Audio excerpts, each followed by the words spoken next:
మీ belly ఫ్యాట్ని ఈజీగా ఇంట్లో ఉండి తగ్గించుకోవాలనుకుంటే సైంటిఫిక్లీ ప్రూవెన్ 3 బెస్ట్ టిప్స్ ఏంటంటే, నెంబర్ 1 ఇన్సులిన్ మేనేజ్మెంట్. అంటే మీ ఇన్సులిన్ లెవెల్స్ పెరగకుండా చూసుకోవాలి. ఎలా పెరగకుండా చూసుకుంటారు?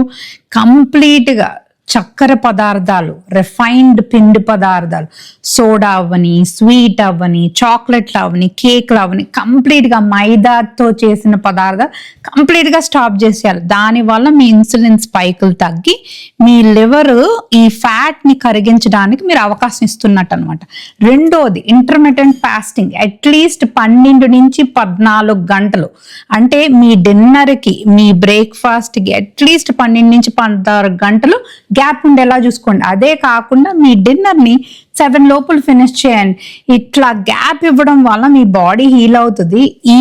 ఇలా చేయడం వలన మీ బాడీలో ఉన్న విజరల్ ఫ్యాట్, అంటే మీ ఆర్గన్స్ చుట్టూ ఉన్న కొవ్వు తగ్గించడానికి ఇది మోస్ట్ పవర్ఫుల్ అన్నమాట. ఈ ఇంటర్మిటెంట్ ఫాస్టింగ్ ఆ గ్యాప్ ఇవ్వడం. మూడో పాయింట్, మీ ప్రతి మీల్లో 30 గ్రాముల ప్రోటీను, 8 నుంచి 12 గ్రాముల ఫైబర్ ఉండేలా చూసుకోండి. అలా అయితే మీ మజిల్ మాస్కి చాలా మంచిది. అదే కాకుండా మీ మెటబాలిజం పెరుగుతుంది. మీ నిద్రలోనే మీ బెల్లీ ఫ్యాట్ని మీరు తగ్గించుకోవచ్చు. వీటన్నిటితో పాటు 10,000 స్టెప్స్, 8 to 9 hours స్లీప్ చేస్తే, కన్సిస్టెంట్గా చేస్తే తప్పనిసరిగా బెల్లీ ఫ్యాట్ తగ్గుతుంది. మీకు ఈ వీడియో ఉపయోగకరం అనిపిస్తే do like, subscribe and share. Thank you so much.